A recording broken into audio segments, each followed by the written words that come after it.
Despite the heroics of the legendary Hero of Tython, a great evil has resurfaced in the galaxy. For the Sith Emperor has returned, and now lurks somewhere in the vast unknowns of space. In this video, I will recap the rest of the most current expansions of the video game Star Wars: The Old Republic, which chronicle the rise and fall of Valkorion's eternal empire and the resurgence of a familiar foe, Darth Malgus. Though there is a decisive conclusion to the story of the Immortal Sith Emperor, it is important to note that as of when this video comes out, the saga of Darth Malgus is still ongoing. The most recent expansion was released in February of 2022, which is titled Legacy of the Sith and is the farthest along in the chronology of the Old Republic era. To the best of my knowledge, this main storyline will continue to be built upon in the future, though it will likely be a considerable time between any significant updates. With that being said, let's dive into the last great storylines of one of the most influential eras in Star Wars lore.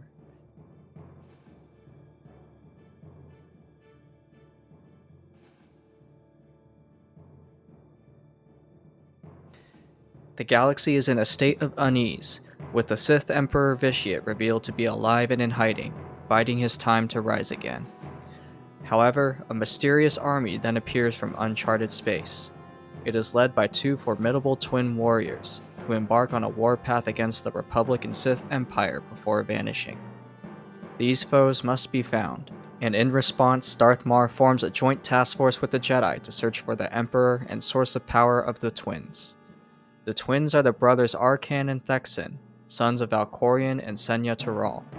Formidable warriors, they serve their father's eternal empire and feel the time is right to test the strength of the Republic and Sith Empire, whose territories are deemed the Outlands.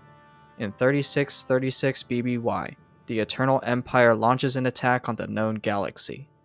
Thexan is given command of the fleet while Arcan is to stay on their home world of Zakul.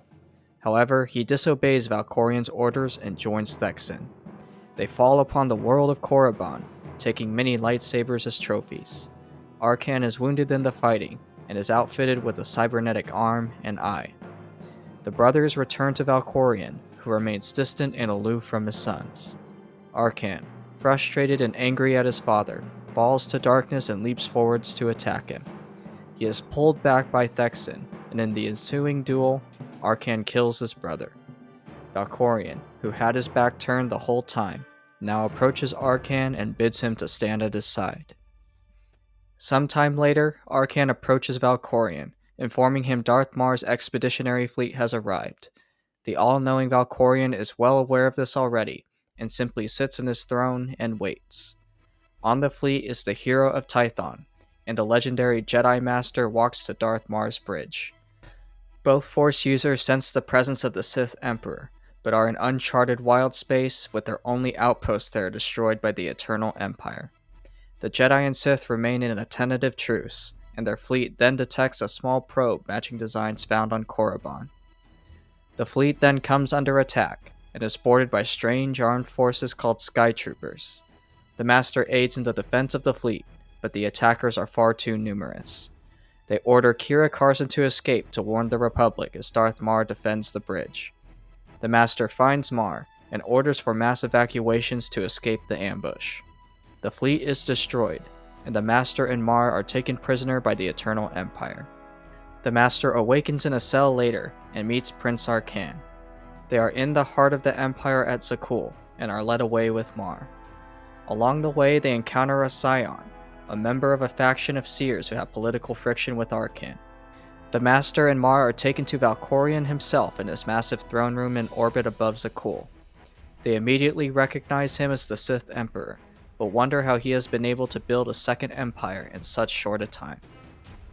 You presume limits to my power. There are none. Valkorion orders the Master and Mar to kneel.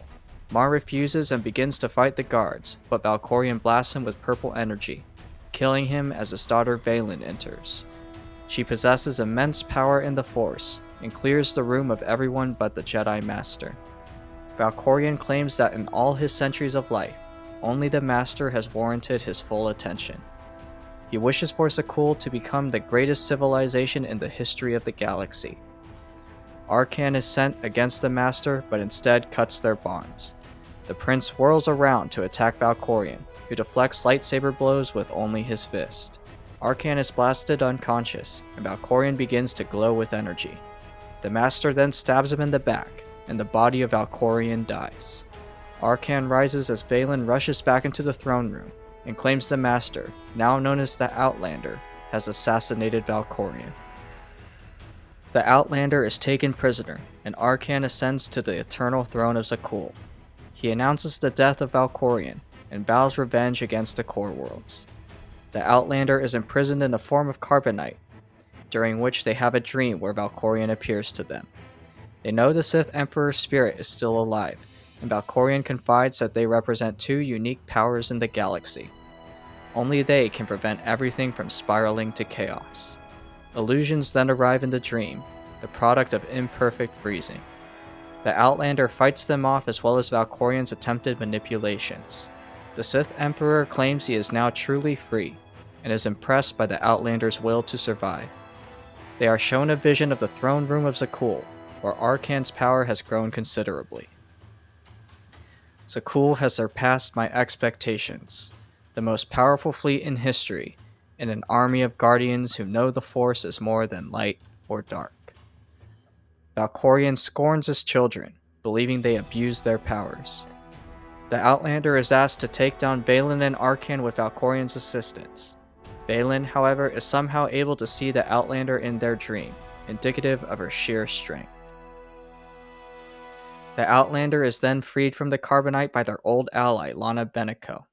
It turns out they have been imprisoned for much longer than they have believed, and Arcan is now ruler of the galaxy.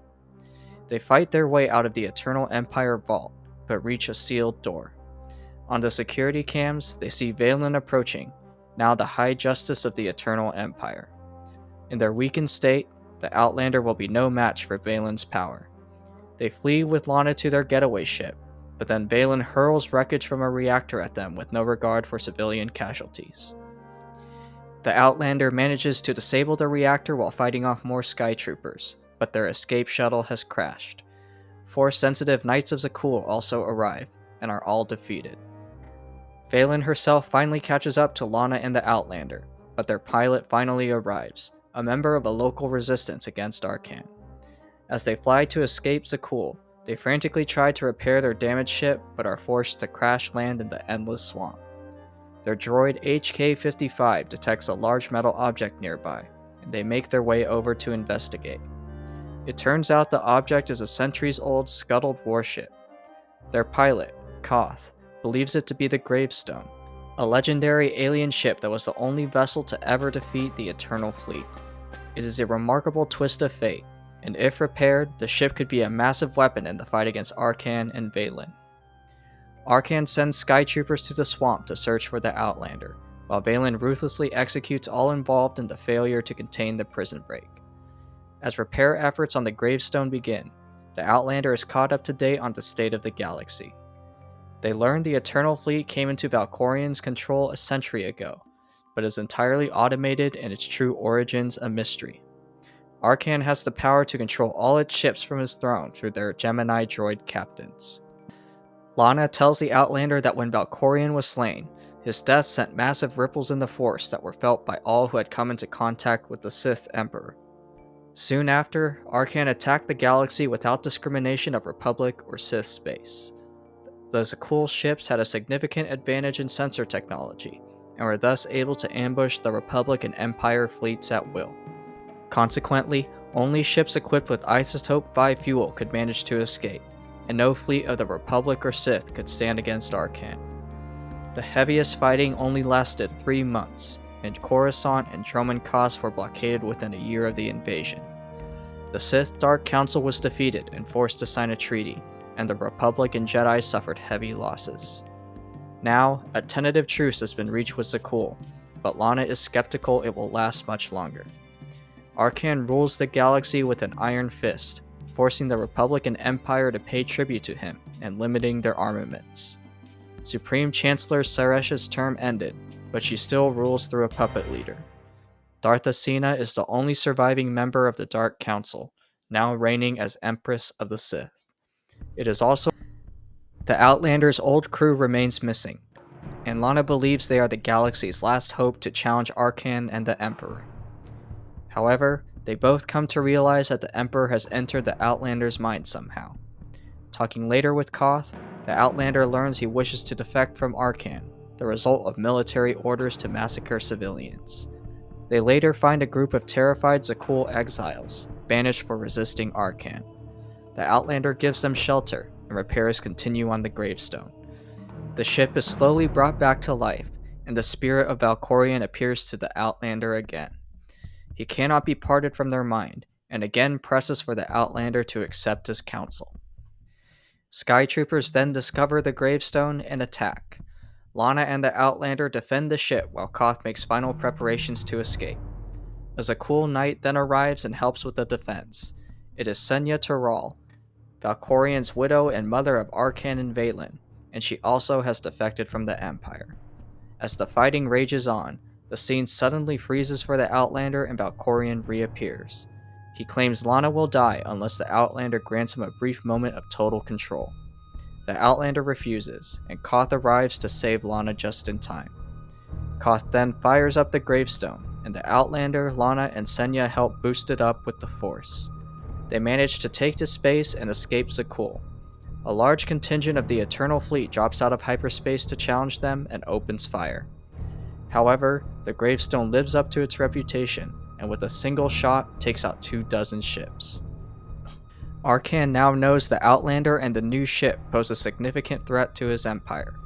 He urges Vaylin to continue tapping into her powers, as it is revealed that Valkorion had deliberately hindered them when she was younger.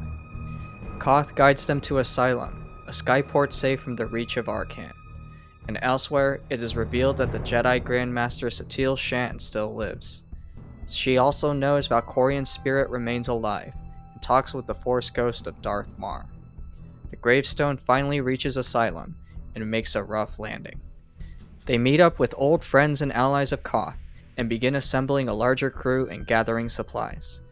Senya tells the Outlander of the Knights and Scions of Zakuul, but the Scions have ceded from Arcan and may join the Outlander's cause.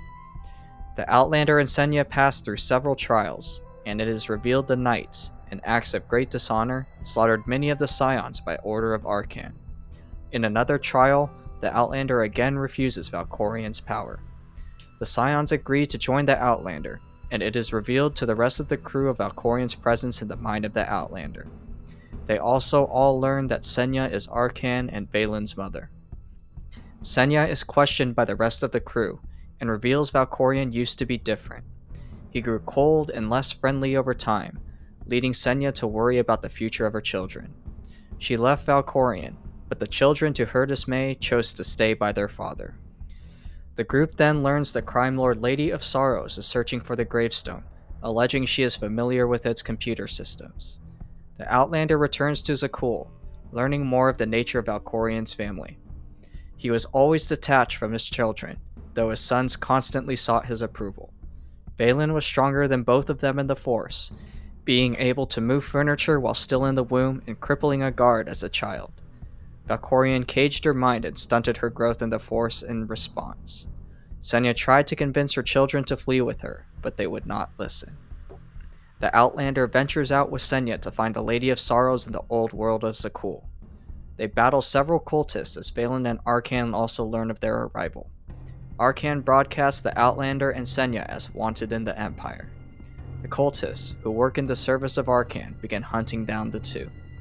The Outlander eventually secures a meeting with the Lady of Sorrows, who turns out to be the AI Scorpio who was freed on Belsavis years ago by an Imperial agent. Scorpio accompanies them back to the gravestone, agreeing to help take down Arcan and claiming he has something she wants. Arcan in the meantime sends a large fleet to Asylum, intending to destroy the mighty gravestone. Lana reveals to the Outlander that the Republic and Sith are reportedly considering an alliance to take down Arcan once and for all. Then, Arcan himself infiltrates Asylum and kills the Scions. He offers them a chance to leave Asylum in exchange for the gravestone. The Outlander refuses and duels Arcan as his fleet arrives and opens fire on Asylum. The Outlander drives Arcan away and rushes back to their companions, They defeat more Knights of Zakul as Valen also touches down. A massive battle breaks out, and Valen confronts Senya and the Outlander. Senya takes on her daughter to buy them time and to free the gravestone to take to the air. The fighting rages on as the Outlander's allies fight for survival. Arcan personally ambushes the Outlander again, who resolves the tyrant will fall one day. HK-55 sacrifices itself to deflect an attack of Arcan, whose power is considerable. Arcan overpowers the Outlander and stabs him through the stomach. He flees, and the Outlander staggers back to the gravestone as it achieves liftoff. Senya continues to duel Valen and cannot bring herself to kill her daughter. She is evacuated with the others, and the gravestone escapes Asylum and the Eternal Fleet's blockade. The Outlander collapses from their wounds, but somehow manages to recover, seemingly with the aid of Valkorian's powers.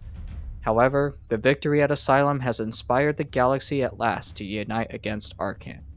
They have chosen the Outlander as the new Alliance commander, and have asked to meet on the planet of Odessen. The world is unique in that it is balanced in the Force, and the Outlander meets with contingents of both the Republic and Sith Empire.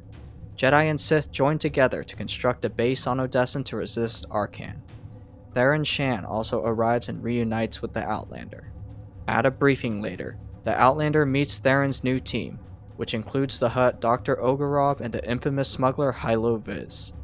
They learn Theron has left the SIS as Senya grapples with the actions of her children and the peace she must try to find within herself. Valkorian continues to appear sporadically, offering only enigmatic counsel.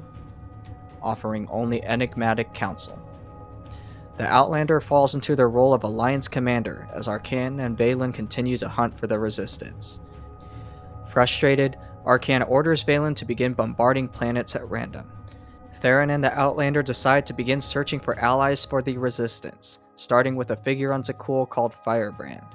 Despite apprehensions of working with a terrorist, the Outlander meets with Firebrand, named Kaleo Janus, and secures her help in the schematic of the Spire, a central droid command center.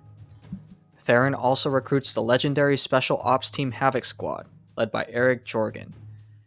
Jorgen laments how former Chancellor Suresh has effectively become a dictator, and the fighting for the Republic no longer seems to be guided by decent morals. The Outlander gains their help in striking against the Spire on Zakul, as well as training more rebels who get exiled to the swamps.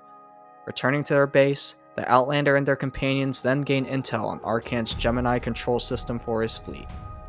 They plan to tap into the Spire's relay system in order to track Gemini frequencies. A diversionary attack is planned, and the Outlander consults with Valkorian for help. However, Valkorian is impatient with the Outlander's refusal to give in to his powers. The Outlander is put through harrowing trials, and learns from Valkorian they have two destinies: to defeat Arcan and claim the Eternal Throne to remake the galaxy, or to die alone. Valkorian then departs the Outlander's mind, and they then venture out and find a vision of Satil Shan. She laments her failure to protect the Republic, and has apparently been waiting for the Outlander on Zakul for years. The Outlander learns that, like Odessen, Zakul is a nexus in the Force representing a mix of light and dark. It grants Arcan a unique power that is different from the Jedi and Sith, for his Order of Knights approaches the Force as a reward for serving an ideal. Their devotion to the Emperor thus gives them strength, and Darth Mar then also appears. He has also come to the same understanding as Satil, that the Outlander must follow the will of the Force on a journey of self-discovery into the swamps. After venturing into a cave, a vision of Valen shows up and attacks. The Outlander defeats it, and Mar and Satil tell them they must construct a new weapon, a pure extension of the Force's will.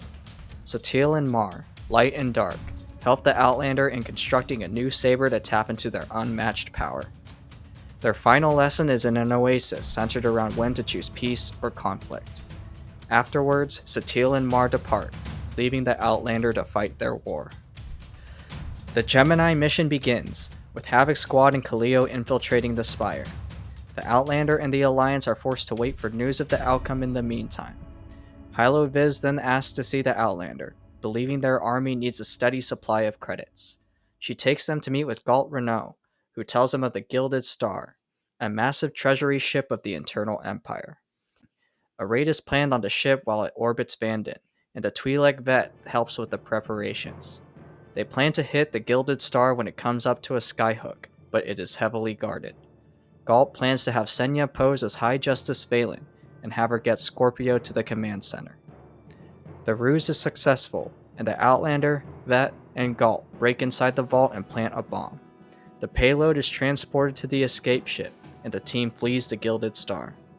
They make it back to Odessin as Arcan and Valen learn of the massive heist.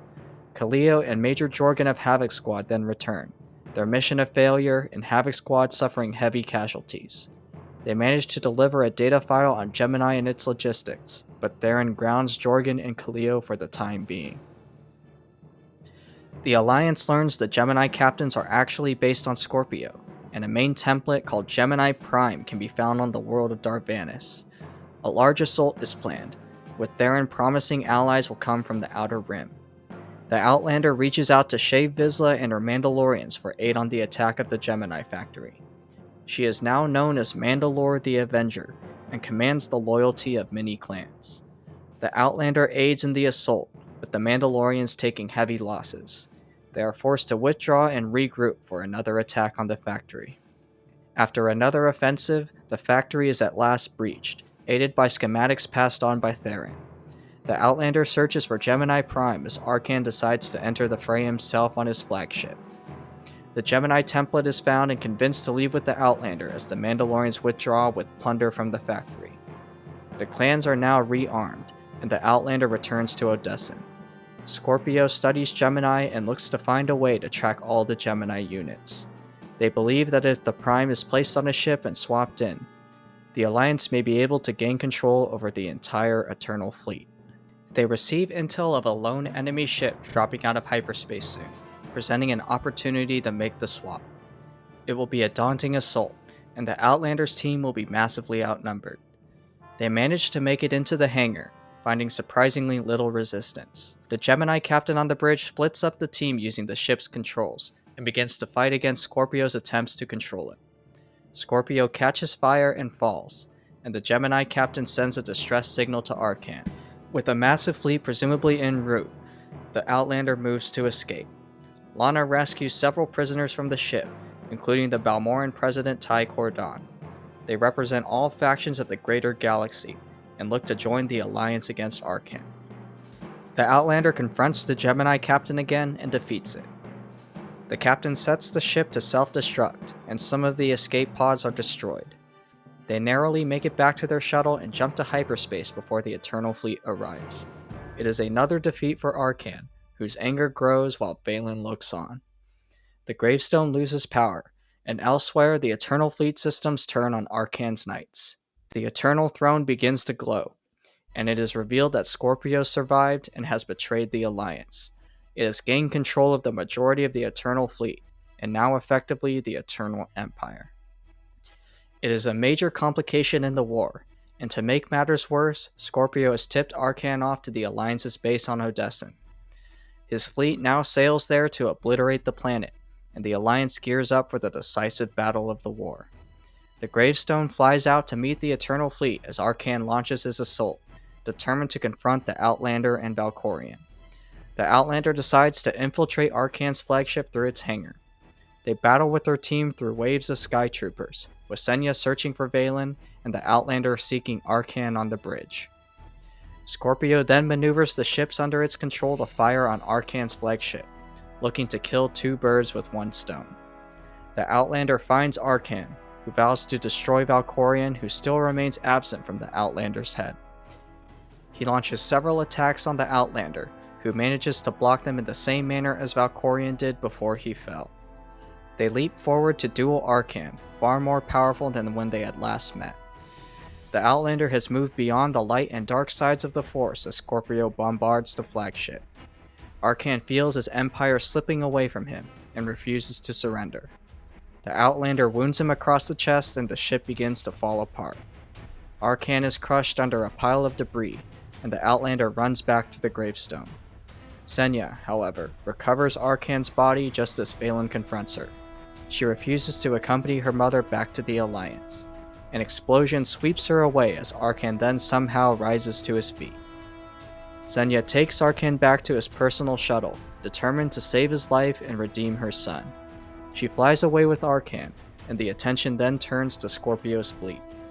The gravestone fires its omnicannon, obliterating the enemy ships and creating a massive shockwave of energy. The Alliance emerges victorious, with Scorpio remaining at large.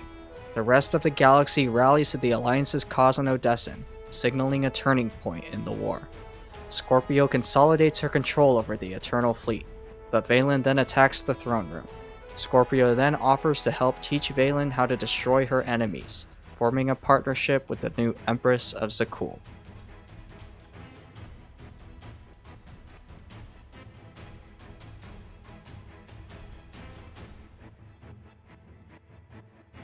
After several months, Vaylin strikes against the galaxy at the head of the Eternal Empire.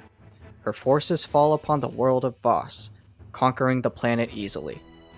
Theron Shan fights a losing battle on the ground as the Alliance fleet rushes to Voss. The Outlander attempts to make landfall, wondering why Vaylin would want to target a neutral world with little strategic value. They fight to secure a safe landing area and capture a bridge, the planet swarming with Skytroopers and Zakuul Knights. In the heat of battle, Valkorion reappears to the Outlander for the first time in months. They decide to protect the Voss at all costs in the Tower of Prophecy. An assault from Baylan's Horizon Guard is beaten away, and then a distress call is received from Xenia. It is revealed that she and the wounded Arcan are also on Voss, the reason for Baylan's venomous attack. The Outlander rushes to find Xenia and Arcan, who are hiding in the Shrine of Healing. The local Voss and Gormak have united against the Eternal Empire to defend the shrine, and the Outlander arrives to find Xenia. She is adamant there is good in her son and Vaylin, and above Voss, Koth and the Gravestone arrive and make battle on the Eternal Fleet. Vaylin attacks the shrine, with the Outlander defending Xenia as she attempts to heal Arcan. They are short on time, and Xenia sacrifices her energy to revive her son. She falls unconscious, badly weakened. The Outlander arrives to find her, but Arcan flees in a delirious state. He steals a shuttle and escapes to space. Vaylin orders for Voss to be destroyed, but then a fleet from the Sith Empire arrives and drives her away. Empress Asina then hails the Outlander, informing them the Sith wish to join the alliance against Vaylin. She invites them to Dromund Kaas, where they are greeted by Minister Lorman, the former Moff of the Ascendant Spear. The Outlander meets with Asina, who confides there are still Sith who are hesitant to join the alliance led by a Jedi. Asina asserts that Outlander seems to be destined to take the eternal throne of the galaxy. The shuttle they're on suddenly malfunctions, and they are forced to bail into the jungles of Dromund Kaas. Asina believes they have been sabotaged, as back in the palace news arrives of the Outlander and Empress's presumed deaths. In the jungles, they are attacked by the Geno Haradan bounty hunters. Lana and Theron receive a holo from former Chancellor Suresh, who still looks to exert her power in the galaxy to take down Vaylin. They refuse her offer, and set out to find Asina and the Outlander. Meanwhile, Asina and the Outlander learn that Suresh is behind the assassination attempt and seek refuge from a storm in an ancient tomb. The Outlander learns from Valkorion that even the Sith Emperor was a mere vessel for his spirit, and that Valkorion himself was an ancient warrior of Zakuul. Suresh heads straight for Odessen, and Lana and Theron are stopped in the palace by Lorman's soldiers. The minister is working with Suresh to take out Asina and the Outlander, and confronts them in the tomb.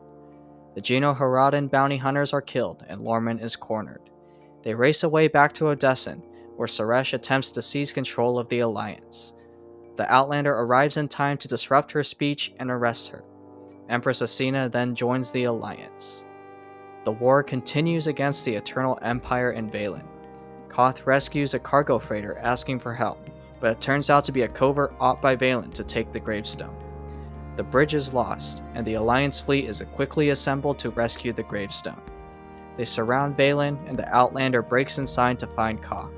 Scorpio attempts to break through Koth's systems to gain control of the ship, as the Outlander, Lana, and Koth look to find a way to free the crew. They plant several bombs and free the crew, but find Vaylin has already gained control of the bridge. Scorpio then patches in, revealing they wish to help them save the gravestone for unknown reasons. Lana confronts Valen and begins to battle her near a dangerous quantum bomb. The Outlander arrives and attacks Valen, who, like Arcan, hopes to destroy Valkorion once and for all. The bomb is triggered, giving them 3 minutes to escape. Valen's power is vast, and she overcomes the Outlander. Valkorion appears, refusing to let her kill the Alliance commander. He forces her to kneel before the self-proclaimed Dragon of Zakul. Valkorion vanishes abruptly, and Valen flees the ship. Koth, Lana, and the Outlander manage to defuse the bomb, and learn that Valkorion had mentally conditioned Valen as a child. The phrase, "kneel before the Dragon of Zakul," will render her powerless, as Scorpio is confronted by Valen for betraying her. The gravestone then makes a random jump to hyperspace, with Scorpio and Valen still on board with the Outlander and their crew. As they drop out, they are joined by the entirety of the Eternal Fleet. Scorpio escapes and hails the Outlander on a comm.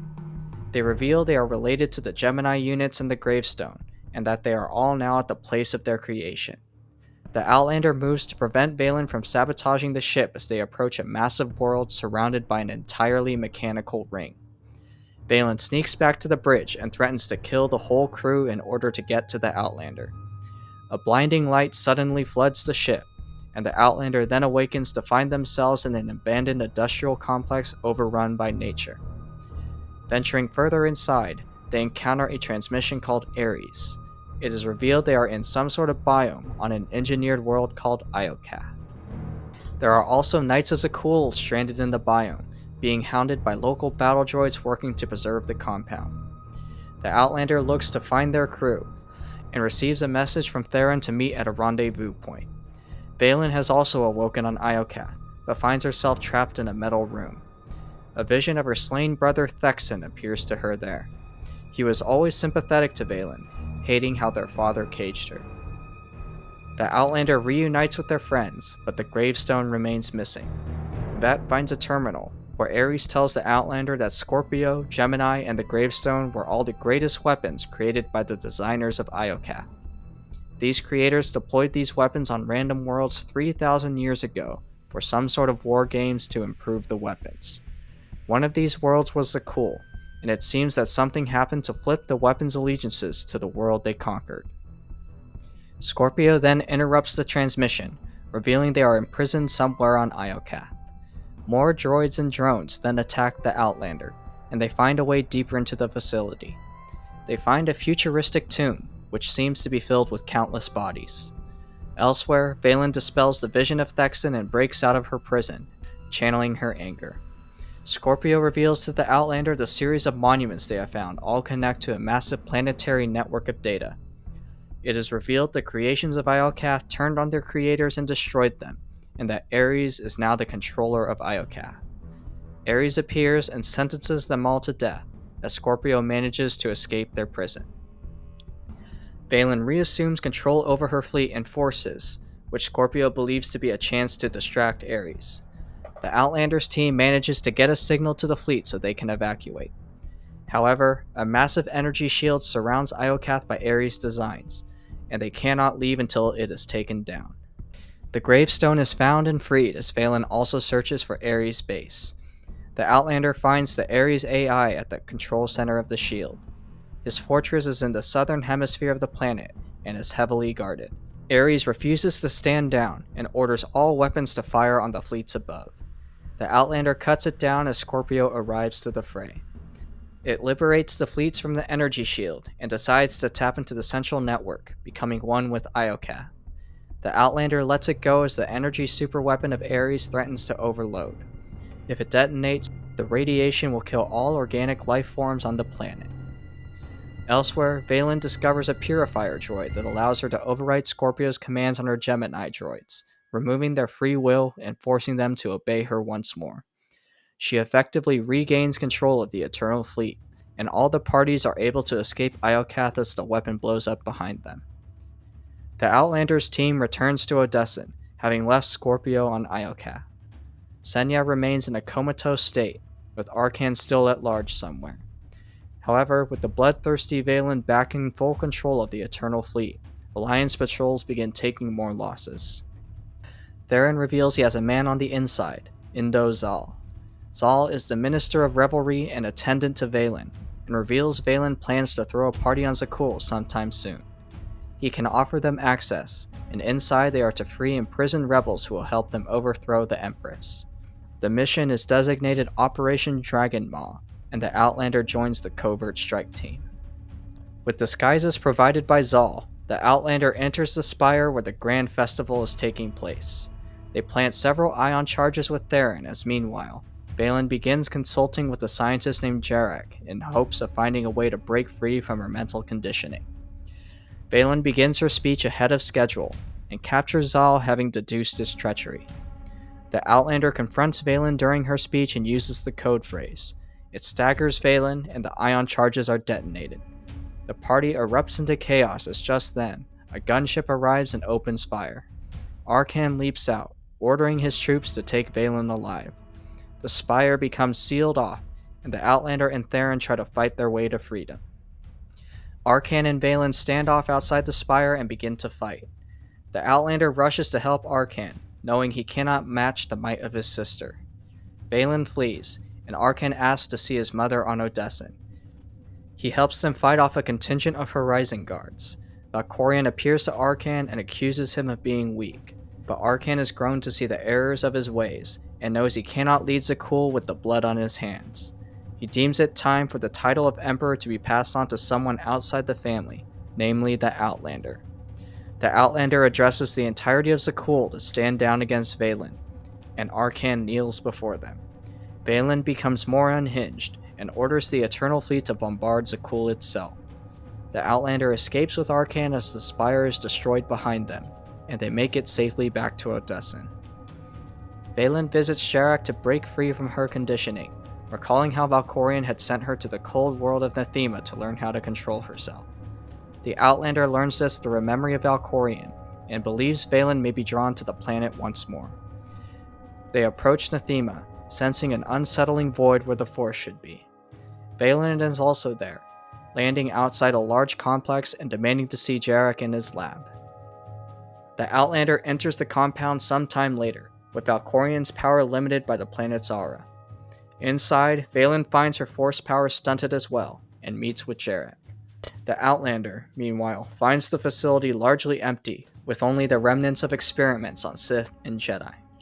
Valen begins a ritual with Jarek, and is blasted with tendrils of green energy that put her into agonizing pain. The Outlander senses it and reels, knowing Valen is close to breaking her inhibitions. Jarek tries to flee and runs into the Outlander. He worries that if Valen's full power is unleashed, the entire compound will be destroyed. Jarek leads them to Valkorion's secret vault. Inside is a swirling green storm as Valen refuses to die. On Odessen, Senya suddenly awakens as Valen emerges whole again, her vengeance and anger a maelstrom. The Outlander becomes sealed in the vault as the power goes out, and as they wander they come across a Sith holocron. It belongs to Lord Dramath, the father of the Sith Emperor entity. He was murdered by the Emperor, and Dramath offers a way to defeat Valkorion in totality. The Outlander releases Dramath's spirit after thousands of years of imprisonment in the holocron. They are attacked by several monstrous vault guardians, which kill Jarek. Valen exits the vault, her power magnified substantially and now free of her conditioning. With the power of her mind alone, she begins to destroy her former prison. The Outlander narrowly escapes, keeping the acquisition of Dramath's holocron a secret from Valkorion. They learn that Valen has immediately launched a massive attack on Odessen. The Outlander flies through the fighting and lands on the surface. The gravestone comes under attack, and Arcan and Senya help in its defense. The Outlander also rushes there as Koth manages to get the ship in the air. They throw themselves into the front lines, announcing their presence in the hopes Valen will fly down to the surface and fight them herself. The Outlander challenges her to a duel, which she accepts. The Outlander's allies are pinned down, and they are forced to save one and leave another to fend for themselves. Unfortunately, Valen captures the other ally and holds them as a hostage. The Outlander strides out to meet Valen at a designated location, and is accompanied by Arcan and Senya. There, Valen demands to speak to Valkorion and breaks her hostage's neck. The Outlander tries to find peace, but Valen is too far gone.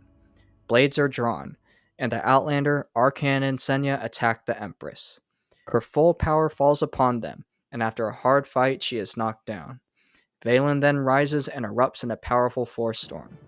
The Outlander fights through it and stabs her, finally killing Valen. The Eternal Fleet loses its resolve and flees Odessen. It is a stunning victory for the Alliance, and Arcan then confides that when Valen died, he sensed her life force somehow flow into the Outlander. Distress calls then come out from Zakul, Coruscant, and Droman Kos. They are all under attack from the Eternal Fleet, which in the absence of a leader has reverted to its original programming, to destroy all life. It can only be stopped if someone claims the Eternal Throne. Valkorion urges the Outlander to claim their destiny, and they set a course for Zakul. The Outlander has a vision of the Eternal Throne Room in flames, surrounded by scores of dead, including their friends. Valen then appears and stabs them, ending the vision. It is indicative of Valkorion's growing hold on the Outlander, and as they approach Zakul, Lana continues to study the holocron of Lord Dramath. They hope it will be a contingency against Valkorion, who is now well aware of the artifact. The Outlander arrives at Zakul to find it blockaded by the rogue Eternal Fleet, which continues to bombard the surface. The mighty gravestone is used to break through, and Arcan and Senya join the mission to take the throne. They crash land and fight their way to the spire through the Knights of Zakul and Sky Troopers. Indozal also returns with revolutionaries to help the Outlander. Along the way, Valkorion unsuccessfully tries to convince the Outlander to strike down Senya and Arcan. The visions continue to grow stronger, and at last they reach the throne room. Arcan approaches it and cedes the power of the throne to the Outlander. They sit in it and suddenly become bound to it and are shocked with blue energy. The Outlander successfully claims the throne and power over the Eternal Fleet, which seizes the bombardment. But Valkorion then appears and makes his move. Time freezes again, and the Outlander is sent back to the strange mental realm of dreams and visions. There, Valkorion forces them to bow, and plans to take their body as his new vessel. The Outlander is shocked and falls unconscious, waking up fully in the realm of visions. They arise in an apocalyptic landscape in Valkorion's body. Their voice rings out, revealing Valkorion has shattered their mind and now believes them dead, but they manage to cling to life by assuming Valkorion's own physical form. They must now find Dramath's holocron to save themselves. Navigating the strange realm, the holocron is soon found. Back in the physical realm, Arcan and Senya defend the unconscious Outlander as more knights attack. The Outlander, meanwhile, regains their own form and confronts Valkorion. He reveals that he consumed Valen's essence when she died and enslaved her spirit. Valkorion attacks the Outlander and sends Valen at them with a furious attack. Their spirits battle in a storm of energy, with the Outlander emerging victorious. Valkorion simply resurrects her, but the Outlander then uses Dramath's holocron to free her from her father's control. Elsewhere, a redeemed Arcan takes the holocron and joins the Outlander in the Dream Realm. Valen is convinced to join Arcan and the Outlander, who now attacks Valkorion. The three are barely a match for the vast power of Valkorion, who takes Dramath's holocron and destroys it. He moves to capture the Outlander's essence and end the fight, but the Outlander then utters a single phrase: "Kneel before the Dragon of Zakul." And Valkorion, bound to the spirit and essence of Valen still, stumbles and is temporarily weakened. Senya also appears and slashes him across the chest. The Outlander, Arcan, Valen, and Senya then stand off with Valkorion, urging him to finally grant his family the freedom they have wanted. A god has no family. The four allies stare down Valkorion, who falls to his knees. He lashes out with a final attack, foretelling the alliance will crumble. But the Outlander draws their blade and stabs him through the heart. Valkorion is cut down and dies, the spirit of the immortal Emperor seemingly destroyed. It explodes into oblivion with a blast of final light, and in the physical world the Outlander, Arcan, and Senya return to their senses. The war is proclaimed to be over, with the Outlander taking the Eternal Throne and vowing to rebuild the galaxy. Thus begins the Age of the Eternal Alliance, but it is quickly marked by unrest. For the Republic and Sith Empire are mustering for war once more, and dark forces threaten to rise against the Alliance.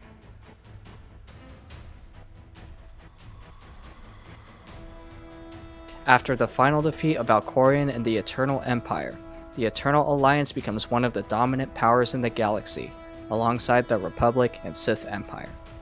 After some time, all three entities independently receive intel of a powerful superweapon on Iokath.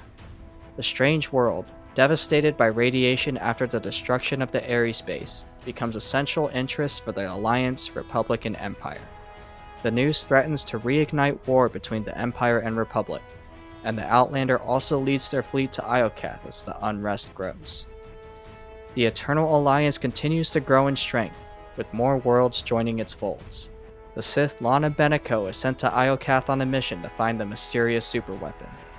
Battling the deadly radiation, she encounters both the Republic and Imperial recon teams, and a battle begins to break out.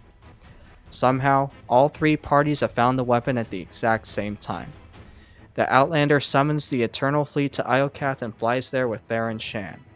Upon arriving, they find the Imperial and Republic fleets hovering in orbit, not battling each other.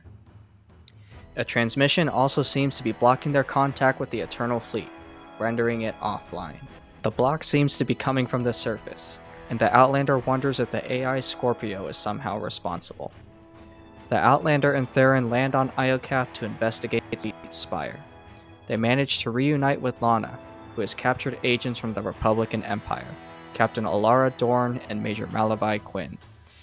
Both inform the Outlander that Republic Supreme Commander Jace Malcolm and Empress Asina seek an audience, presumably to try and convince the Eternal Alliance to join their respective causes.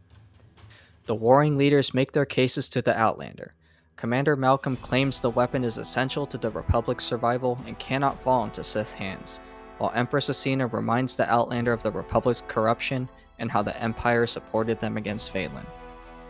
The Outlander allies with the Republic, infuriating Asina. Major Quinn flees, and battle immediately breaks out above Iokath and on the surface. The Alliance and Republic defend the fleet spire from an Imperial assault, and after driving them back, the Outlander meets with Malcolm. They urge him to press the initiative on Asina, who is already plotting her revenge. She decides to personally fly to Iokath to deal with the Outlander. The Republic and Outlander plan to strike against Asina's base next. They gain intel on the superweapon, learning that centuries ago Iokath was mired in a deadly civil war.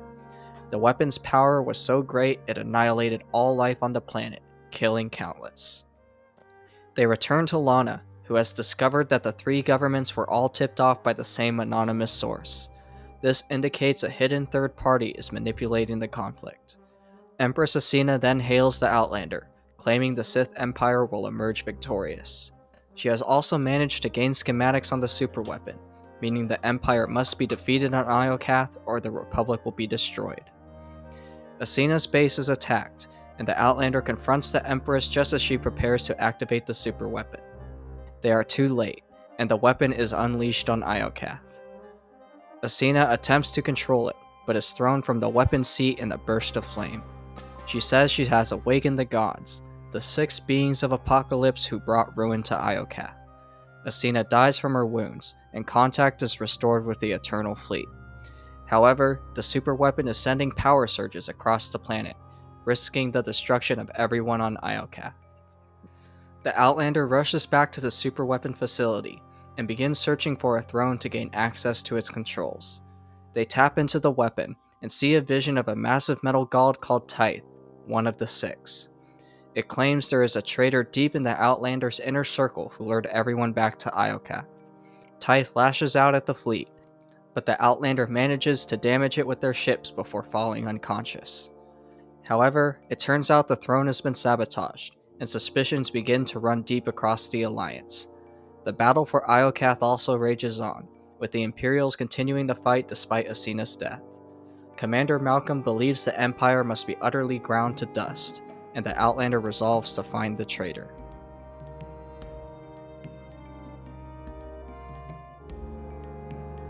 Later, the Outlander meets with the surviving remnants of the Scions of Zakul. They look to aid in the fight against the six gods of Iokath, specifically Tyth. The war on Iokath descends into a stalemate as Theron leads the search for the traitor. Lana then finds a lead from a signal using the same transmission as the signal from Iokath. It leads the Outlander to the shadow world of Umbara, where Adegan crystals are highly coveted. The three race to Umbara to catch the traitor on a high-speed supply train. The Outlander battles the Imperial security guarding the crystals, but can't find the traitor anywhere in the front of the train. Suddenly, Theron seals them and Lana in the cockpit, revealing himself to be the turncoat. He leaves the Outlander and Lana to die in the train, which is set to crash into a mountain range. Theron claims to be working for the destruction of the Eternal Alliance, which he claims has only continued the cycle of war in the galaxy. Lana and the Outlander manage to bail from the train just before it crashes, and immediately chase after Theron. However, they are too late to stop his escape from Umbara, and must return to the base on Odessan defeated, though with the crystals. News of Theron's defection rocks the Alliance, and the Outlander decides to seek out the missing Satil Shan. They broadcast a message to the entire galaxy, asking Theron to return to the Alliance. Elsewhere, Theron watches the transmission, and receives news from a mysterious dark figure that he has been welcomed into their order. Later, representatives from the Chiss Ascendancy meet with the Outlander, claiming to have a lead on Theron's whereabouts. An emissary informs the Alliance that he is hiding on the Chiss world of Kopero, sheltered by the rogue Syndic Zenta of House Inrokini. The Ascendancy asks the Outlander to take care of Theron and Zenta with the aid of Representative Reyna Temple. The Outlander makes haste to Kopero and tracks Zenta to a starship factory. After a fierce fight, they subdue the Chiss, who reveals that Theron has betrayed her as well. He has stolen a map that used to belong to the Sith Emperor, presumably in search of another superweapon. The Outlander and Reyna chase down Theron, but cannot stop him from escaping again. It is revealed that Theron is working with a group called the Order of Zildrog. Back on Odessan, Arcan gifts the Outlander armor in return for helping his redemption. The smuggler Hylo Viz then picks up a lead on the mysterious Order of Zildrog after intercepting a cryptic message seeming to lead them to an abandoned Imperial outpost. Someone may be trying to lead them to Zildrog, and the Outlander and Lana race to the listening post to find intel. There, they discover the former Horizon Guard of Zakul Vin Atreus, who holds the Outlander responsible for the devastated state of Zakul, is the leader of the Order of Zildrog. The Order is a militant group seeking revenge against the Alliance, and the Sith Lord Darth Mortis is also revealed to be a member. Zildrog itself seems to be a reference to the Dragon of Zakul, the superweapon Atreus is searching for that is capable of destroying whole civilizations. Atreus has also employed the help of a rogue Gemini captain to help control Zildrog once the weapon, which resembles the gods of Iokath, is awakened. Lana then finds a recent message bearing Theron's digital footprints. It urges them to go to Nathema, warning that the Order may have already found Zildrog. It is a sign of hope that Theron is still acting for the good of the Alliance. Upon arriving, the Outlander and Lana are shocked to find that the forces returned to Nathema following Valkorian's death. They find Theron's coordinates, where the agent appears and surrenders his weapon. Atreus and the Gemini captain are already preparing to activate Zildrog, and Theron tells them of how he worked for months to get into the Order posing as a traitor to the Alliance. The Outlander and Lana race to confront Atreus and the Captain Gemini 16, who are inside one of the Emperor's vaults. Theron shoots Atreus, who falls. Gemini 16 then traps the three in a force field and conducts the ritual to awaken Zildrog. The mind of Zildrog becomes freed, and immediately takes over the gravestone. The powerful ship is induced to fire on the Eternal Fleet in the Alliance. Under Zildrog's command, the gravestone obliterates the entire Eternal Fleet, then turns to Odessan.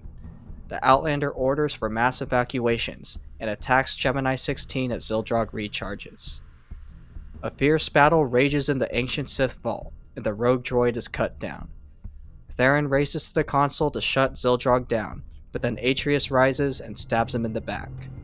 Atreus commands Zildrog to lend him its power and augment his strength. He launches a flurry of attacks on the Outlander, who overcomes Atreus and is able to destroy Zildrog, ending the threat to Odessan. The gravestone is destroyed, as well as the Eternal Throne. Theron barely survives his wounds, and Atreus is sent back to Zakul for judgment. The Alliance survives, but has lost its two greatest weapons. Additionally, many of its allies secede, with the threat of the Eternal Empire finally gone. The Outlander decides to move the Alliance to the background, but is well aware that war is imminent between the Republic and Sith Empire. The Outlander decides that once conflict breaks out, the Alliance will support the Republic. They head to Nar Shaddaa and meet with an SIS agent. An alliance is formally arranged with the Republic, and the Outlander is informed of a conflict on Ossus. The Jedi Order, shattered by the crusade of Arcan and Thexan, is also now scattered across the galaxy and largely in hiding. The Outlander is told the legendary Master Nostroral has formed a colony of Jedi survivors and civilians on Ossus, but is now under threat from Imperial attack. As an independent party, the Outlander is asked to help defend the colony until Republic generals are approved to send support to Ossus. The Outlander reaches the colony safely and meets with several Jedi survivors. They also reunite with a member of their old crew from the war against the Sith Emperor. The Outlander meets Master Nostroral, who looks to find a hidden Jedi world in the unknown regions. Another Imperial attack falls upon the colony outskirts, and the Outlander joins the defense. They battle mutated Geonosians created by the Sith Melora, giving precious time for the evacuation efforts. A large Sith invasion is launched against the colony, deviating from Melora's normal strategies. The Outlander helps round up civilians as forces of the Empire storm Ossus. They then search for Master Nostroral at the ancient Jedi library. The Outlander battles Darth Melora with the help of Jedi Tau Ildair in the ruins of the library. Melora is defeated, and a wounded Nostroral is saved. However, it is revealed that Darth Malgus led the attack on the library. He somehow survived this battle against the Outlander long ago, and now flies to destroy the colony. In a fierce aerial battle, the colony is valiantly defended from Malgus' forces until the Republic arrives just in time. Darth Melora is taken prisoner, and the colony inhabitants are safely evacuated to Republic space. The remnants of the Jedi Order decide to join the Outlander in fighting with the Republic against the Sith. The Imperial strike against Ossus marks the beginning of the Third Galactic War, with the Outlander once more on the front lines. They learn that Kira Carson, their former apprentice, and Lord Scourge have vanished in search of something related to the Sith Emperor.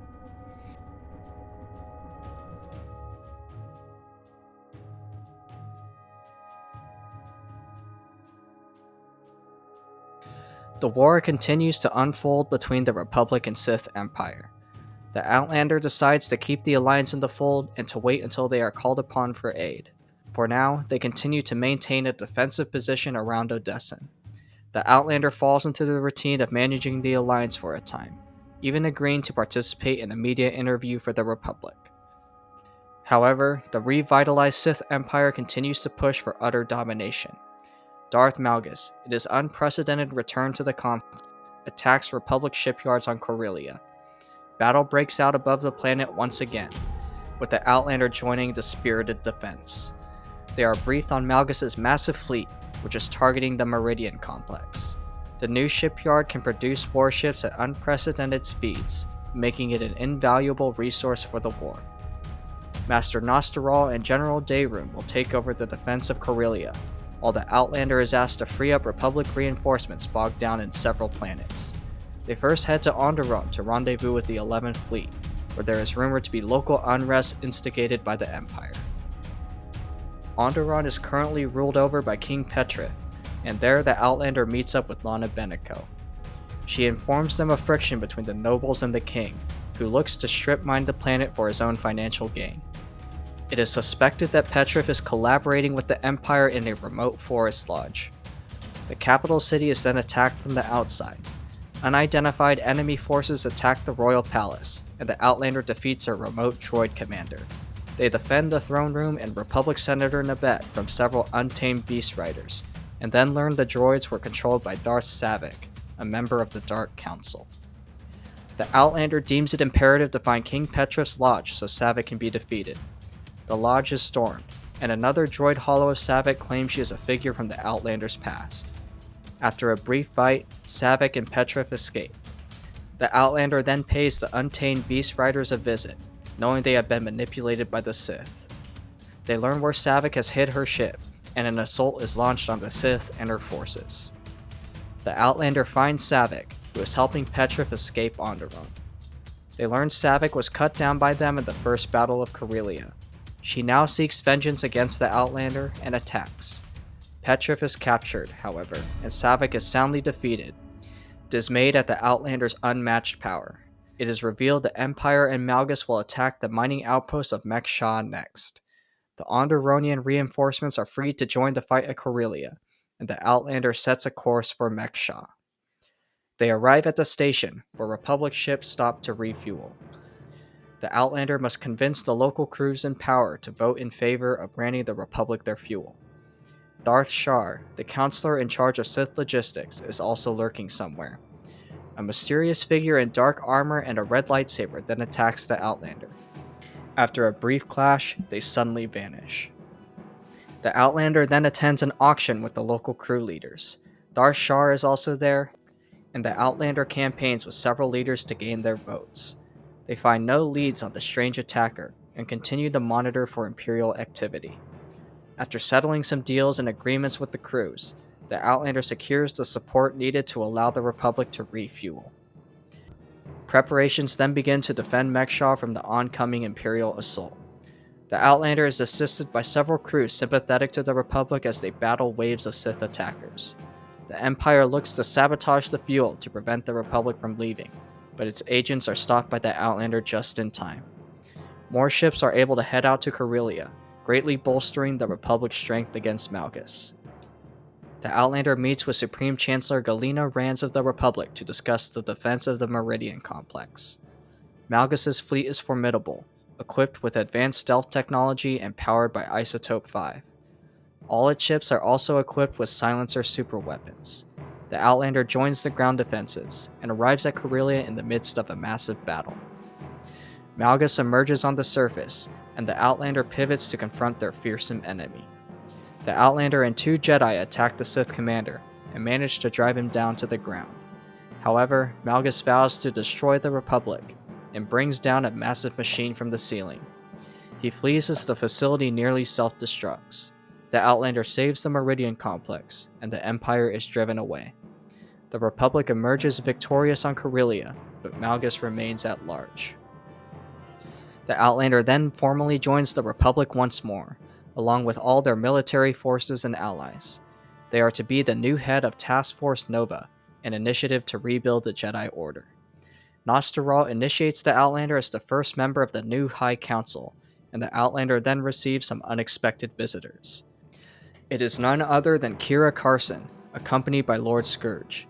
Scourge was the mysterious attacker on Mek-Sha, which he explains was part of a test. Scourge and Kira wanted to ensure that the Immortal Emperor wasn't lingering in the Outlander's mind after the death of Valkorion. Now, they need to inform the Outlander of the last great weapon of Tenebrae, the Immortal Sith Emperor. On the flight back to Odessen, Scourge reveals he had received guidance of sorts from an old ally.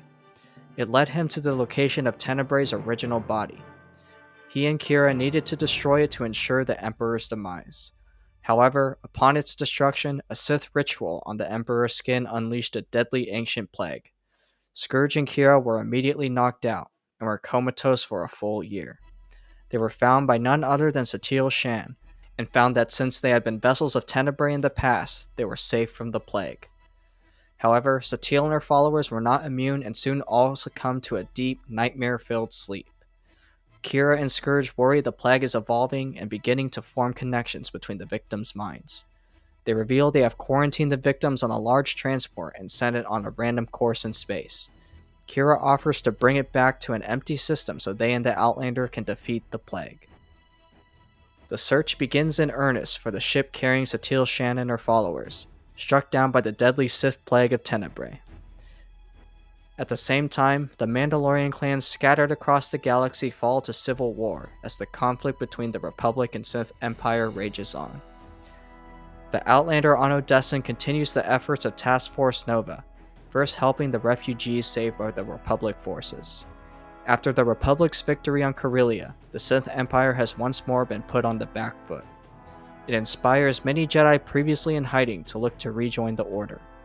SWTOR cautions against immediately throwing them back into combat, believing it more important they rediscover their connections to the Force, Order, and Republic first. There has also been precious little intel on the whereabouts of Darth Malgus, who vanished after the Battle of Corellia. 2 beings on Dantooine, however, soon come to the forefront. The former Jedi Aaron Lanier suddenly senses a deep darkness concerning her companion Zerid Kor. They have personal history with Malgus, and Aaron worries that the premonition means their one-time foe may be coming to Dantooine. The Outlander consults with Shae Vizsla, who is navigating the political world while rumors of unrest grow within the Mandalorians. They visit Scourge and Kira, who are frustrated the ship carrying the plague victims continues to elude them. Reports come in that some Mandalorian ships have been attacked by mysterious raiders, which Shae worries may be rogue clans. At long last, the ship of plague victims is found by the droid T-7. However, the arrival of a hostile ship cuts off the transmission. Scourge instantly realizes the old servants of the Sith Emperor are responsible, looking to reunite with their leader. The Outlander heads out with Kira and Scourge to destroy the plague and servants. They arrive at the coordinates and immediately take fire from the Emperor's servants. Arcan and Senya arrive and drive them off, allowing the Outlander's team to board the ship with Satele. Inside, they encounter several servants and defeat the fanatical followers. They learn the ship has already been boarded by a third party and set on an unknown course. The team splits up to investigate the ship, looking to quarantine it to prevent the plague from spreading. The Outlander finds an Eternal Empire shuttle from Zakuul in the hangar, but senses no life forms. They head next to the bridge, finding the bodies of the scions of Zakuul. Then, the Force ghost of the infamous Revan appears. He warns the end is near and of a cryptic threat, which seems to be Tenebrae being remade into a new physical body. Scourge informs the Outlander that Revan knows of the plan to destroy the Emperor's essence. Continuing on, they encounter surviving scions and servants at odds with each other, and the bodies of the unconscious Jedi arranged in a pattern. Arcan and Senya arrive as the servants kill the last scion. A massive fight erupts, and the servants fall to the powerful Force users. Kira discovers Satele is barely alive, and the rest of the Jedi's conditions are rapidly worsening. The Outlander and other Force users form a circle and begin to meditate to help Satele fight the plague. They enter a dream state, where Valkorion appears and confronts Kira and the Outlander. Then, Vitiate and Tenebrae appear at his sides, forming in total the three incarnations of the Immortal Emperor. Kira realizes the ritual carved on Tenebrae's body is actually an imprint of his past self. The three bodies have learned much from the memories of the Jedi afflicted with the plague. The Outlander is soon surrounded by the Visages, who assert their victory is inevitable. But then Revan appears and dispels them. He joins the Outlander in the battle against their ancient foes.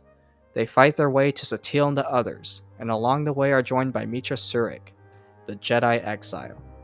Again, the Visages appear and vanish, and more powerful allies emerge to join the Outlander. Scourge, Darth Mar, Valen, Arcan, Thexan, and Senya number among them. The Outlander pushes on to a structure in the center of the mysterious landscape, and encounters a meditating Satele Shan.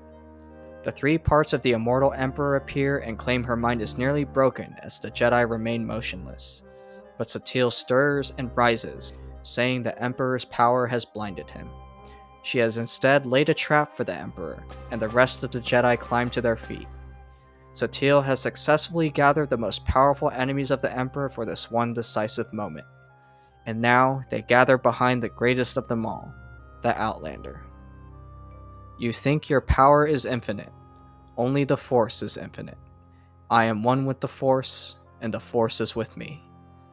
Tenebrae is outraged, and gathers a storm of red energy with Valkorion and the Emperor. The climactic battle between perhaps the most powerful entities in the history of the Jedi and Sith Order begins. The Outlander leads their allies against Tenebrae, Valkorion, and Vitiate in a titanic clash of gods and the Force. The three beings unleash a shockwave that knocks everyone down. Only the Outlander has the strength to rise to their feet and begins to stride forwards. Their allies then also stand, along with the ghosts of the Emperor's countless victims. The Force, ever seeking balance, deserts the entity of the Emperor. Valkorion and Vitiate turn to stone, leaving only Tenebrae. He tries a desperate final attack, but also turns to rock and crumbles to dust with the two other entities. The Outlander is then transported to a small fire with Satele, who declares at last the Sith Emperor is destroyed, never to return again. Darth Mar, Revan, and Meetra Surik have all become one with the Force. A new age begins for the galaxy, at last free from the shadow of Tenebrae. The Outlander awakens back in their ship, learning only a mere hour has passed. They return to Odessen, a massive weight finally off their shoulders.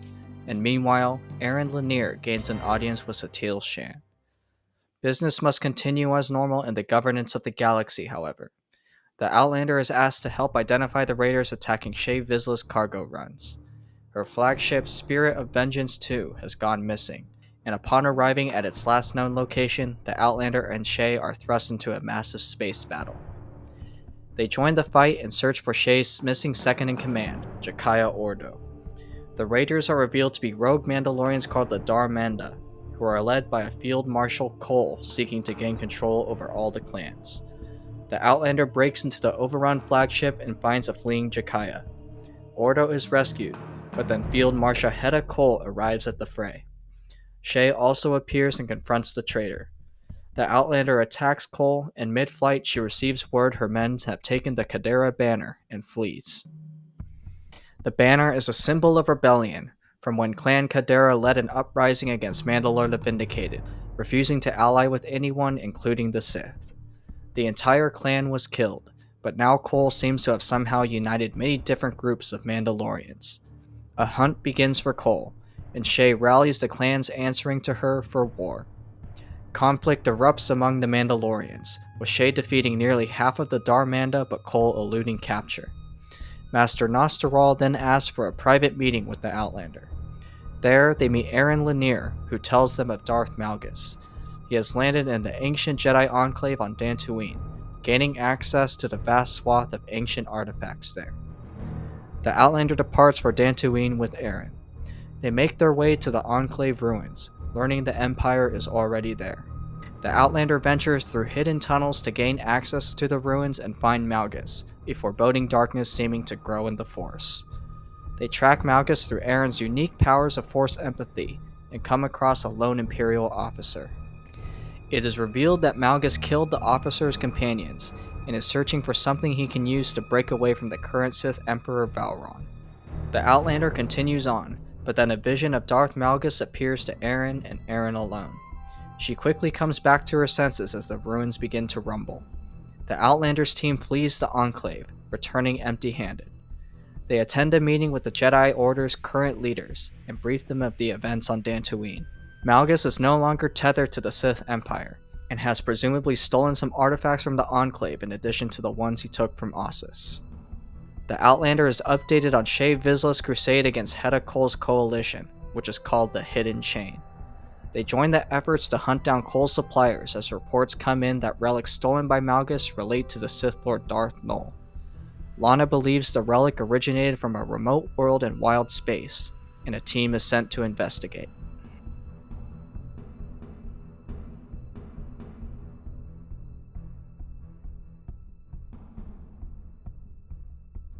The war between the Republic and Sith shifts focus to the medical resource of Kolto, which is harvested by the Selkath of Manan. The Jedi Arn Paraloon helps the frantic defense of the world from the Empire, but his fleet is hopelessly outgunned by a mysterious new weapon. The Outlander arrives with reinforcements too late, only encountering the wreckage from the battle. They rescue Arn, who warns them of the strange weapon just as it is unleashed on the Republic ships. It turns out to be an ion cannon, and the fleet is forced to retreat from Manan. The Outlander decides to land on Manan themselves, and learns there may be a powerful master somewhere on the planet. They attack the ion cannon platform to shut it down. The Outlander meets up with the Selkath recon team to use the cannon to take out Imperial forces. The Republic fleet is able to rejoin the fight, and the ion cannon is detonated to ground all Imperial troops nearby. However, some ships manage to escape with a supply of Kolto. The Outlander chases down one of the fleeing ships, then returns to the battle raging on the surface. Monstrous creatures emerge from the depths and swallow the Imperial ships, spelling victory for the Republic. The Outlander then learns the Jedi Master on Manan died several years ago. They are asked next to recover a Republic team investigating the ruins of Darth Nul's fortress on the planet of Elam. Upon arriving, they notice a strange energy shield over the ruins that doesn't match Republic or Imperial signatures. The Outlander leads the investigation of the ruins, remarking at Null's prowess in engineering and alchemy. Inside, they find the bodies of the Republic team as well as Imperial corpses. The ruins suddenly rumble, and they are attacked by Null's ancient defense systems. The Outlander overcomes them and disables the system. However, the mystery remains as to why there are almost no historical records of Dark Null at all, suggesting some party wished to hide her existence entirely. Venturing further, the Outlander's team suddenly senses Darth Malgus' presence. Malgus himself then emerges from the ruins, commanding them to stand aside. The team battles Darth Malgus, and the Outlander emerges victorious. The Sith is imprisoned in stasis by a team of Jedi, including Nostoral and Satil Shan. He warns, ominously, the Jedi Order will be doomed in what is to come. I have revealed a truth long buried, a path to power, concealed by thrones and hidden by councils, overshadowed by a war with no true victor. I have seen a vision of the future, a galaxy in flames. What I have begun will not end with me. Meanwhile, back at the ruins, a young Twi'lek sneaks past the watch of the Republic patrols. She finds a glowing cube and calls it to herself with the Force. Her name is Sahar Katin, an orphan who grew up on Mek Shah. She turned out to be Force sensitive, though her brother Rakan was not. Sahar was discovered by the Jedi Master Denom Or and was taken back to Tython and forced to leave her brother. For years, she trained as a Jedi, and eventually she and Or traveled to Elam to investigate the temple of Darth Null. There they encountered a Sith warrior looking for a holocron in the temple. Darth Malgus then appeared, killing the Sith and attacking the Jedi. They battled around a strange arcane machine, which was destroyed by Or. Sahar managed to recover the holocron, but Malgus' words in their battle cast doubt in her mind. He urged her to question whether the Force or the Jedi had chosen her path for her, playing on her bitterness of abandoning Rakan. Sahar refused to give the holocron to Or, who was then killed by Malgus.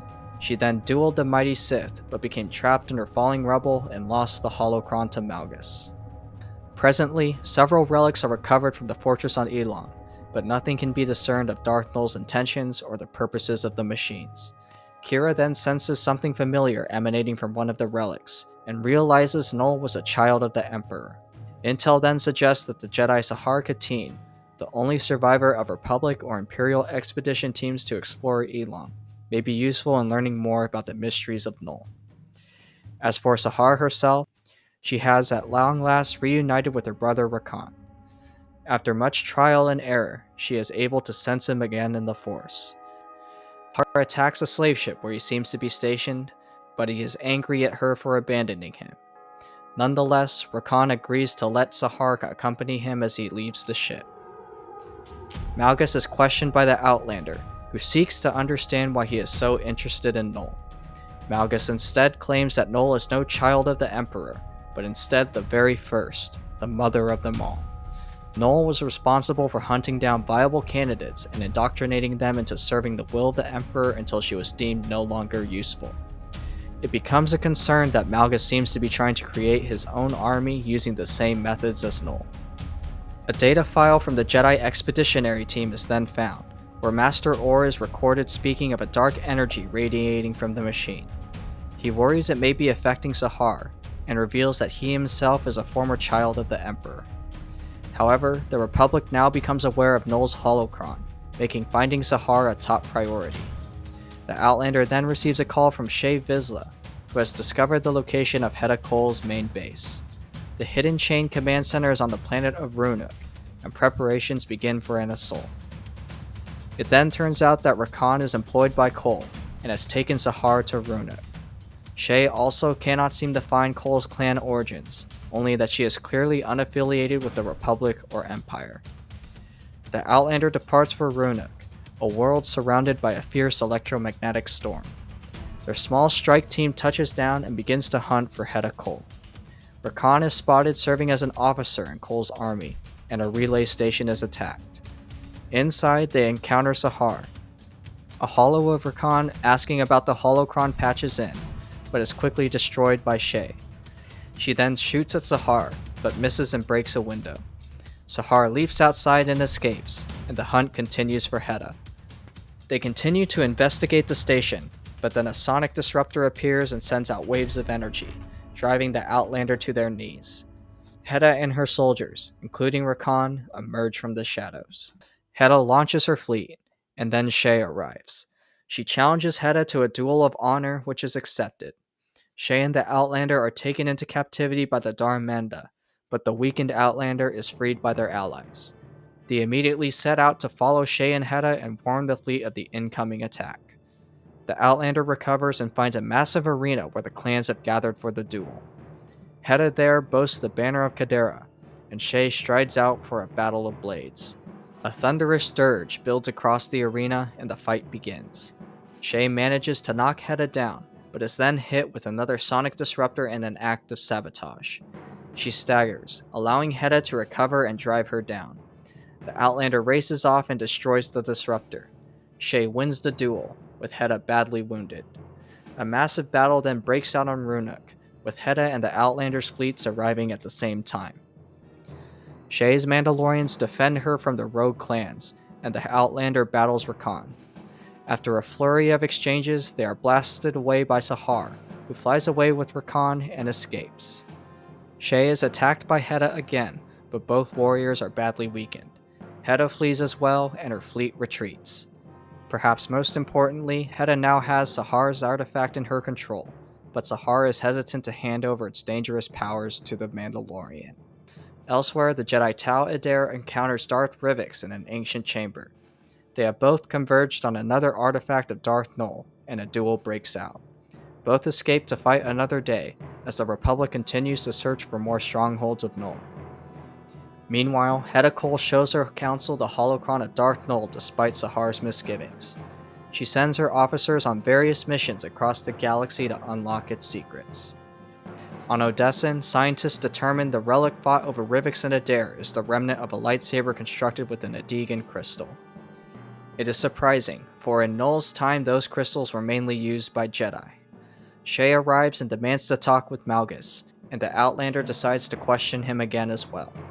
Inside, Malgus reveals little else, declaring that one day he will stop the rot of weakness he sees in the galaxy. He addresses Shay directly, and plays on her obsession to find Hedda. She storms away, and the Outlander leaves Malgus as well. They are then asked to meet one of their Voss allies, Sana Rey, on the planet of Voss. They fly to Voss, where Sana Rey shows them new intel on Darth Nul. She had the unique power to connect her mind to another's across great distances. Nul was largely ostracized for this ability, and led her followers to a remote world in wild space. There, they called out to other beings to invite them to their sanctuary. However, they accidentally reached out to the Sith Emperor, who hunted Nul down to use her power for himself. Nul locked away many of her secrets, and she and her followers were conquered and became subjects of the Emperor, with Nul gaining the title of Darth. It is revealed that Nul was a former Jedi, exiled from the Order and formerly known as Master Renaya. Sana Rey also tells the Outlander of a vision that has been troubling the mystics on Voss, one that centers around Darth Malgus himself. To learn of the vision, the Outlander helps the Three, the most powerful Voss on the planet, to rebuild the Shrine of Contemplation. They also disrupt Zerka operations in the area, and in doing so are able to gain an audience with the Three. There, the Outlander learns of the vision's nature. It implied life itself being reshaped, a great wave of change coming to the galaxy. The Three believe Malgus is on the verge of awakening a great power, one that will threaten to destroy the entire galaxy. However, if Malgus is killed, the catastrophe will only come to fruition quicker. Disturbingly, the Voss believe the coming chaos cannot be averted, and the Outlander will play a key role in directing it. Meanwhile, Hedda launches an attack across several sectors. Shay is slow to respond to the Hidden Chain offensive. They also disrupt a meeting between the Outlander and some smugglers on Port Nowhere. The Outlander defeats a large boarding party and is asked by Jakaya Ordo to quell attack on Ord Mantell. A separatist movement is brewing on the planet, and they disrupt the covert weapons drop-off there for the Hidden Chain. They confront one of Cole's lieutenants and are joined by Sahar. The Mandalorian is defeated, and Sahar asks to speak with the Outlander. She reveals Null's holocron contains schematics for a machine that Hedda is trying to build. Regretting her actions, Sahar asks for the Republic's help in stopping Hedda. The hidden chain is driven off of Ord Mantell, and Sahar flies away, promising to get back in contact with the Outlander. They return to Odessen and are asked to meet with representatives of the Republic. Shae Vizsla remains off the grid, and her disappearance is kept a secret to prevent the Republic from worrying. The Republic is apprised of Hedda's plans, but the Outlander's loyalty to the Mandalorians and ongoing conflict with the hidden chain concerns Chancellor Rance. The meeting abruptly ends when Sahar calls the Outlander and asks to meet on Mek Shah. They fly to the outpost, where Sahar asks for help in stealing Null's holocron. The machine seems to awaken something resembling a connection to the Force in individuals, which Hedda looks to use to strengthen her army. Sahar was asked to train them how to fight, but now plans to steal one of Hedda's strike team's shuttles so it can take them to the machine. They fly to Hutta and rally the local slaves there to rebel against their Hutt master. The Outlander confronts Yusindu the Hutt and demands for the Mandalorian shuttle taken by him to be handed over. A fight breaks out in the Hutt complex, and the slaves escape with the Outlander as Yusindu flees. The shuttle is found in a refinery hangar, and the Outlander helps defend the slaves from Yusindu's forces as a retaliatory strike is launched. Yusindu appears in a giant mech and is defeated. The Outlander and Sahar steal the shuttle and fly to Hedda's flagship. They break inside, moving quickly before reinforcements can be called. The Outlander frees Hedda's prisoners being held for the machine and fights on with Sahar. They find Hedda's machine with Null's holocron, but then Rakan appears and attacks the Outlander. Sahar tries to talk her brother down, but her anger is too great. A battle breaks out, with the platform around the machine crumbling. All three combatants plummet below. After another furious exchange, Rakan slides to the edge and barely hangs on. The Outlander helps Sahar save him, and Sahar then acquires the holocron. She gives it to the Outlander, who flees the failing ship. Rakan rises to his feet and chases them, but Sahar sacrifices herself to seal a door behind the Outlander. Null's holocron is delivered to Republic custody, and the Force-sensitive prisoners of Hedda are given refuge on Odessen. And elsewhere, Jakaya Ordo receives a transmission from Shae Vizsla for the first time in a long while. Shae believes Hedda must be stopped at all costs. In a stunning move, she attacks the prison of Darth Malgus and breaks inside. She frees the Sith Lord, the legendary foe of the Republic, and they fly away.